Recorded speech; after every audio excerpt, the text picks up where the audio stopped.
We're moving on to chapter 15. And this week we're going to talk about these questions: what defiles us, what is faith, and the power of our words, Matthew 15. And we'll get started. Okay, so I'll have the text up here. Everyone hear me okay? And everyone can see this? Great. Okay, we'll get started. And he called the people to him and said to him, "Hear and understand. It is not what goes into the mouth that defiles a person, but what comes out of the mouth. This defiles a person." Then the disciples came and said to him, "Do you know that the Pharisees were offended when they heard this saying?" Everyone, just give your most offended face. Ready? 1, 2, 3. Wow, people make noises. Wow, okay. Interesting. Okay, continue on. Skip a few verses. Okay, but Peter said to him, "Explain the parable to us." And he said, "Are you also still without understanding? Do you not see that whatever goes into the mouth passes into the stomach and is expelled? But what comes out of the mouth proceeds from the heart, and this defiles a person. For out of the heart come evil thoughts, murder, adultery, sexual immorality, theft, false witness, slander. These are what defile a person. But to eat with unwashed hands does not defile anyone." We'll stop there and we'll continue on. But why don't you guys discuss, what did the Pharisees think made them clean or unclean? And how did Jesus' teaching further people's understanding? Talk about that with a couple people next to you. Go for it. Great, let's bring that back together. So the Pharisees, the Pharisees, they thought what I eat made me clean or unclean. In other words, they focused on the external behaviors of what I do or what I don't do. And maybe that's a little bit of what Kevin was focusing on in high school, what I do, right? And but what Jesus did is he said it's not what you do or you don't do, but what you say and what you don't say that makes you unclean. But what comes out of the mouth proceeds from the heart, and this defiles a person. In other words, it's an issue of words, okay? Why? Because the words that we say reveal what is in our hearts. So a stray word, right, can be really revealing. So if someone cuts you off, you're driving, someone cuts you off, and you go, whatever you say, in response, right? Where is that coming from? As much as we try to excuse it, we say, "Hey, man, sorry about that. That just slipped out," or I didn't mean it. What makes its way out of our mouths in an unguarded moment, when we really don't have the presence of mind to filter it, is a tiny glimpse of what's really in our hearts. Or think about what people say when they can get away with what they can get away with under the cover of anonymity. It's surprising. You go to some anonymous forums and it's online. It's pretty shocking, right? The vulgar language and how hostile and aggressive people can be. But I think the most shocking thing is that actually there's times when I actually know the person who's speaking these words. And it's surprising because, man, maybe typically that person is actually someone really quiet or really awkward and reserved. And you might actually think that the person is kind of a nice person. But then under the cover of anonymity, what comes out? I think some pretty revealing things come out. That person is almost not recognizable. And there's a tone, or there's a language, or there's an attitude that the person would be embarrassed to say in everyday conversation. So the words reveal what's going on in our hearts, but even words that we don't say, inner speech. We think that if no one hears what we think or what we say to ourselves, that we're not that bad. But even inner speech, which is unsaid but thought, can reveal the defiled state of our hearts. Why? Because it proceeds from the heart. But maybe you protest and you say, "Man, it was just one little comment. It was just one time, just one stray thought. No one really heard, no one really cares that I said that." But the thing is, our words, they're kind of like termites. So if you actually see a termite in here, sorry, I have a giant termite there, right? And you see that termite. So if you ever see this at my house or any of the other houses, you gotta say something, right? So if you see a termite crawling out of a hole in the wall, you don't say, "That's just one stray termite, nothing to worry about." No, that one termite, it is a clue, right? If you open up the wall, you'll see that it is infested, teeming with a network of little critters that have been destroying the integrity of that piece of wood from the inside out. Now, the question is, what proceeds from your heart? What words or thoughts do you discover crawling out from your heart? And I think what someone does when they're taken off guard, that might be the best evidence for what kind of person they are. It's the stray words that pop out before they have time to put on that disguise. That's the truth. Man, it's a clue that what's in your heart is not as pure and clean as you initially thought. Which is why we ask people to think about what they said. Why did you say that? And what is in your heart? Jesus says what defiles a person isn't about the external things that other people see, what we do or don't do, but it comes from our hearts. So it's against this backdrop that Jesus encounters someone who would have been conventionally defined as a defiling presence. And so we'll move on. Verse 21, and Jesus went away from there and withdrew to the district of Tyre and Sidon. And behold, a Canaanite woman from that region came out and was crying, "Have mercy on me, O Lord, Son of David. My daughter is severely oppressed by a demon." But he did not answer her a word. And his disciples came and begged him, saying, "Send her away, for she is crying out after us." Everyone say, "Send her away." So the Canaanites, they were Gentiles, and they're not Jewish, so they're pagan, which meant they were unclean, defiling. You know, I grew up in New York City, and when I was taking the subway, when a homeless person comes in, everyone knows because of the smell. We're in close quarters, there's no ventilation. People will move to the other side of the car, or usually they'll just change cars because those cars are not that big. Defiling presence. You know, on top of that, she's a woman, full of emotion, a mother crying out for her daughter. That's not a few drops of tears. That is not some sniffling. It's probably more like deep sobs, loud, desperate cries, maybe even wailing. A woman, full of emotion, crying out for her daughter. Man, what a scene. I think many men have trouble with overly emotional women. I don't know if you don't have to raise your hand, but I can understand Jesus' disciples. Maybe they're, awkwardly, perhaps reluctantly begging Jesus, "Send her away, for she's crying out after us." Now, those words, they reveal what's going on in the disciples' hearts, right? Like there's annoyance, no compassion, no sympathy, no love. So how does Jesus respond? This defiling presence, full of emotion, comes to Jesus. And you'd expect Jesus to respond to her cry of grief, to respond with words of reassurance, of healing. But in verse 23, it says, he did not answer her a word. Through his silent treatment, Jesus seems to reinforce what everyone else would be thinking. She is a defiling presence. Furthermore, Jesus does not rebuke the disciples' lack of compassion, but only seems to reinforce the understanding that she is unwanted. In verse 24, he says, "I was sent only to the lost sheep of the house of Israel. I'm not here for you." But she doesn't seem to get the clue. Instead of going away, verse 25, but she came and knelt before him, saying, "Lord, help me." She gets closer. She increases the intensity of her presence. Man, this is getting really uncomfortable, right? But Jesus seems to apply even more pressure. And he answered, "It is not right to take the children's bread and throw it to the dogs." Infers that this woman is a dog. Man, the people I'm closest with, the kids, they deserve the good food. It would be wrong for me to give something that you don't deserve. Wow, Jesus, this is not the chosen Jesus that I know. You seem to be pushing it way too far. Everyone seems to think that this woman is a defiling presence. The Israelites that this woman must have passed by, they would have thought she's defiling. The Jesus' disciples think she's defiling. You'd think that Jesus would be different, but seems like he adds insult to injury.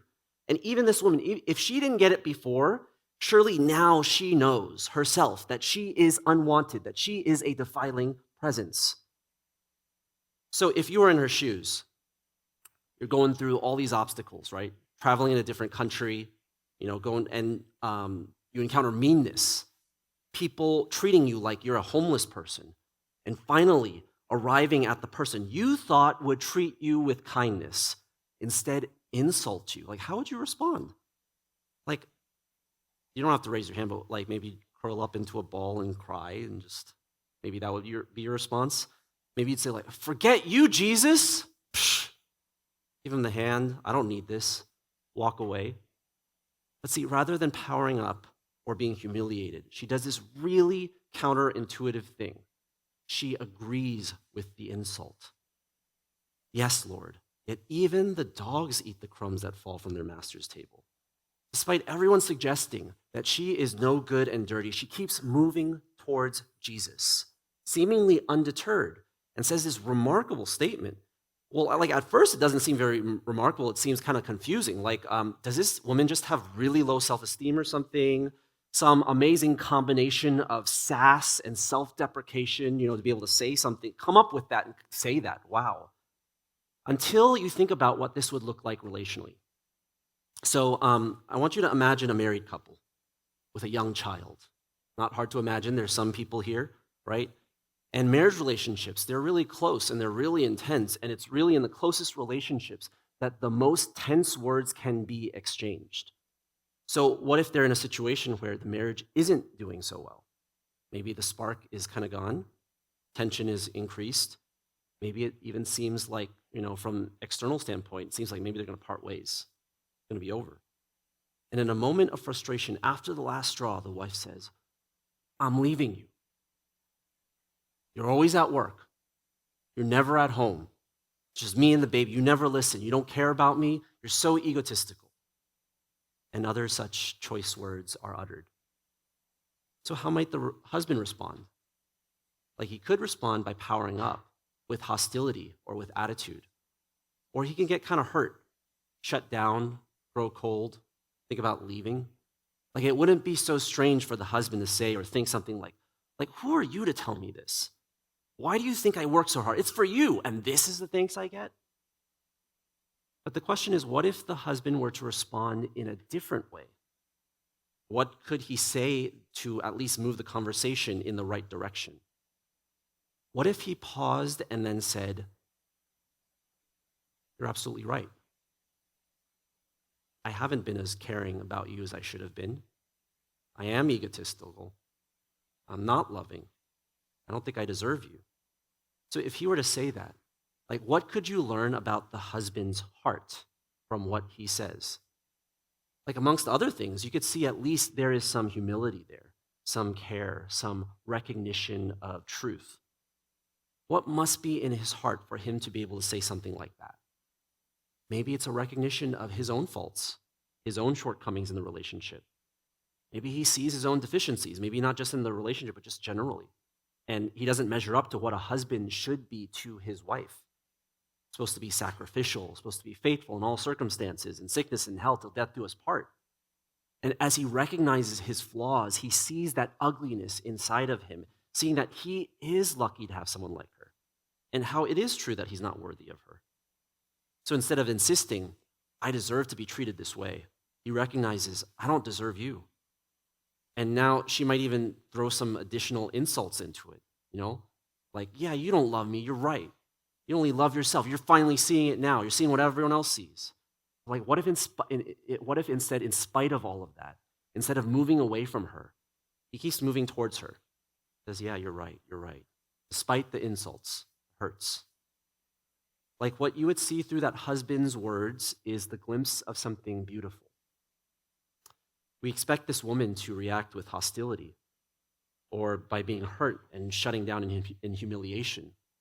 But instead, we hear words of humility, of lowering himself, lowering herself, moving towards Jesus. It's like the husband, right, who's just undaunted, continuing to move towards his wife, agreeing with the insult, using the same language. You are right. I am egotistical. And those are beautiful words of humility. Jesus responds by praising her.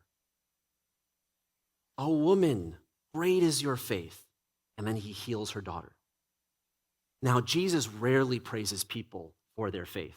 More commonly, he is frustrated at people's lack of faith. He's to the disciples, why are you afraid, oh, you of little faith? And there's only one other time that someone is praised for their faith, and it's in Matthew chapter 8. When a Roman centurion comes to him, appealing to him, Lord, my servant is lying paralyzed at home, suffering terribly. And he said to him, I will come and heal him. But the centurion replied, Lord, I'm not worthy to have you come under my roof, but only say the word, and my servant will be healed. For I too am a man under authority with soldiers under me. And I say to one, go, and he goes, and to another, come, and he comes, and to my servant, do this, and he does it. When Jesus heard this, he marveled and said to those who followed him, truly, I tell you, with no one in Israel have I found such faith. Both the woman and the centurion are praised for their faith. Now, what is so praiseworthy about this faith? First, it really contrasts greatly with the environment that we live in. We live in a culture of entitlement where the ethos is we deserve the best. I deserve the best service. If I don't get it, well, I'm going to fight for it because I deserve better. But what if we do that spiritually? Like, what do we deserve spiritually? Oftentimes, we import our entitlement into religion. And if I go to church, if I do my devotions and pray, well, I deserve to receive the best of God's blessings in life. Cosmic vending machine. But in contrast, both the Canaanite woman and the Roman centurion recognize that they don't deserve anything. Even though both are outsiders, neither are of the house of Israel. They have no claims on him. They have no right to Jesus. Yet, at the same time, they both still move towards Jesus, knowing he both can and will do something about their condition. They believe that he doesn't just have the power to heal, but he cares enough about them to use it. They have belief in his authority to heal, but also trust in his good character, despite their low status.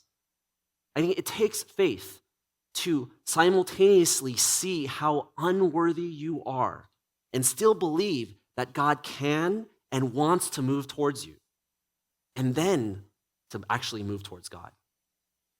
When we're confronted with the truth about ourselves, that we're sinners, I mean, let's just be honest. What do we tend to do? We tend to either ramp up or we tend to run away. Someone brings up something about our character, about what you said, that termite that came out, that reveals how infested you are. And you just want to say, like, how could you say that? How do you know? What do you know? And you don't want to take in what they have to say. You think what they have to say, man, you just want to discard it like trash. Or sometimes even worse, you insult that person. You're like, no, you are trash for saying that to me. And we want to just respond in hostility, take out our grievances online, air it out all there. Or we say, like, how could you say that? And we get all sad. We feel sorry about ourselves. So, we respond to truth by thinking like they're trash or by thinking that we're trash. But that's when we need the good news of the gospel the most. When we're at our lowest, when we feel worthless and we know we're worthless, that is when we have that opportunity to trust that God not only has the power to forgive, but that he is totally willing to, and then to move towards him. Jesus calls that faith great. How's your faith in the gospel? The measure of your faith isn't when you feel awesome, but it's when you see how unworthy you are, when you don't deserve anything, and you still go to God in confession and accept the gospel. When's the last time you trusted in the gospel like that? How great is your faith? Even just from this room, I can tell the older the person is, the more they resonate with what I'm saying. Why? Maybe because they start to see themselves more. They've got more termites that they've examined and more walls that they've pulled down. They know and they see what's in our hearts. And so, in a way, they have a chance for greater faith. And when they respond to the gospel, man, I see it. Because of the cultural position of the Canaanite woman and the Roman centurion, they're able to see something that God wants us all to see, that we don't deserve anything from God. So that woman, she was totally okay with being called a dog. And the centurion confesses, I'm not worthy that you have come. Their understanding of themselves is that they don't deserve anything. They have no claim and no right to Israel's God, to Jesus. They're not entitled to God. They have no claim to salvation. But for us, often it's because of our cultural position that we think we do have some claim to God and salvation. Maybe because you grew up going to church, or maybe you started coming the past year or something. And then you're like the Pharisees. There's a part of us that thinks that we're worthy and we're owed something. Oh, but if we only examined what proceeds from our hearts on a regular daily basis, we only sat down and wrote what we said, that's a reflection of what is in our hearts, then we would see our defilement, our unworthiness. But in the midst of that, what the good news is that even though the recognition of our true condition, even though that may come to a surprise to us, even though when you write that down and you see that actually that's what's in my heart, it's not a surprise to Jesus. Because, man, he knew the whole time, just like he did with the Canaanite woman. And I didn't go over this, but man, just notice the movement, this defiling presence, and she moves towards, and they're like, get away. They kind of go towards the shield so she can move away, and they just move against her. She moves towards. Move against, she moves towards. When Jesus calls this woman a dog, what is he really saying? I think once again, he's speaking in parables. He's saying, don't you know you're not worthy? And she, unlike the disciples, she gets the parable, using the same language of the parable as Jesus, going along with the dog metaphor. She's saying, yeah, but even those who are unworthy get something from Jesus. Jesus, he's not playing games with the woman, nor was he trying to make the situation more difficult. He was actually drawing out her growing response of faith, pulling that out of her. But when you look at it, oh man, it's there the whole time. He knew. And I just imagine him doing this whole exchange, turned away, so that she can't see his face, maybe to hide that hopeful twinkle in his eye that he might have the whole time. Like a good teacher, hoping that she'll get it. She'll say the right words. She won't give up. She'll keep moving towards. So that when she actually says it, he can then turn around and affirm, indeed, your faith, it's great. Yesterday I celebrated my friend Chris Park, his 40th birthday. We've known each other for 22 years, and since I was preparing for this message, I thought about him, and I shared, you're kind of like the Canaanite woman, and because he's kind of emo, if you know him, he's kind of emo, and he's like, he has daughters, and so he's crying out for his daughters, and but I think more seriously, his daughters have been struggling with some serious health issues for some time, and I talked about that before, and I said, what I appreciate about you, Chris, is that you have really great faith. And it's hard for him to believe that because mostly he thinks that he's just pretty unworthy. But he does have great faith, as I've seen him have, and I've been with him through the different circumstances, as he trusts in God in the midst of these difficult circumstances, with his kids going through hearing loss and just kidney failure and cochlear implants, and he cries out and he doubts. But what I see is he keeps moving towards God and his people, and he claims the gospel. He claims God's goodness. You are that kind of God that is good, even though I don't feel like it right now. And now that is a picture of great faith. Where did it come from? God had to draw that out. So I wonder if there's a situation that you're in that God is trying to draw out a response of faith, that you need to move towards God in rather than away. You can do that. You can decide to pray, to go to his word, to move towards God. So this, in summary, this beautiful movement of faith, it starts with recognizing our defilement, our state of complete unworthiness. But rather than moving away from Jesus with shame or blame, it's followed by a move towards him. Your faith grows when you recognize who you are, the state of your defiled heart, that you are a wretched sinner, that you're totally unworthy. But instead of that recognition driving us away from Jesus, in guilt or shame or hiding, we have that chance to respond with humble confession. Yeah, this is who I am. And words of gratitude. Wow, I can't believe that this is who you are. And worship. I just want to praise you for that you're that kind of God. And Jesus has great praise for that movement of faith. So when you zoom out and you look at this chapter, what we see is an example of the earlier passage that we read, verses 10 to 20, in real life. Someone other people considered defiled, yet her words reveal something beautiful in her heart. Words of humility, but also words of faith. And that is such a contrast to the Pharisees, who try to clean up their behaviors, but by their words, they reveal the defilement of their hearts to Jesus and to other people, while at the same time being unaware of themselves. Who do you want to be like? I mean, let's be like this woman who's leaning into the unworthy sinner that Jesus calls her. That's having a faith that is undaunted by what people in our day would call microaggressions. But she knows that we've all majorly macroaggressed against God.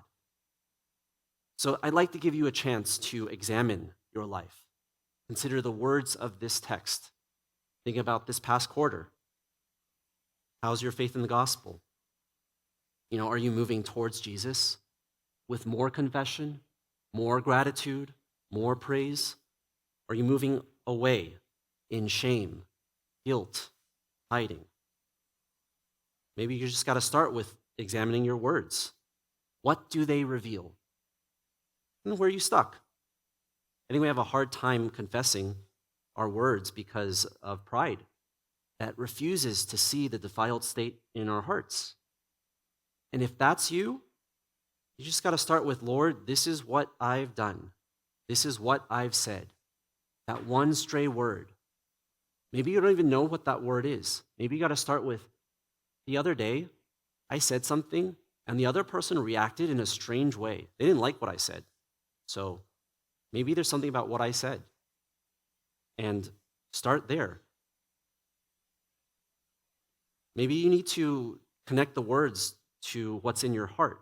And think about just reading from verse 19. For out of the heart come evil thoughts, murder, adultery, sexual immorality, theft, false witness, slander. These are what defile a person. Maybe just claim some of your words and see how those words reflect what's in your heart. And say, Lord, this is what defiles me. This is what's in my heart. Or maybe you just need to take some time right now to write a prayer for greater faith. What's that situation that you're in? That you need to trust that God is good and you need to move towards God, to not be daunted. Both the women and the centurion, they overcome obstacles because they trust in God's goodness. And we too can be like them when we go to great lengths to save people in our lives and all the obstacles that come with that. So I'm going to give you guys a chance to write, give you guys 3 minutes, and then we'll have a chance to pray. And if you want to, you could pray with other people, but you guys always pray on your own too. But what I'll do is I'll give you guys 3 minutes to just write, put a timer up, and after that, I'll lead you guys in a time to pray before we sing a little bit, and just have a time to respond. And like always, afterwards, just encourage you to talk with other people about what you learned, or maybe even something that you're really realizing about yourself. Don't keep it hidden. Don't be like the Pharisees. Bring it out. Embrace that unworthiness, but then fully embrace the gospel that says even though you're like that, God moves towards you. Okay, so let's have time to write.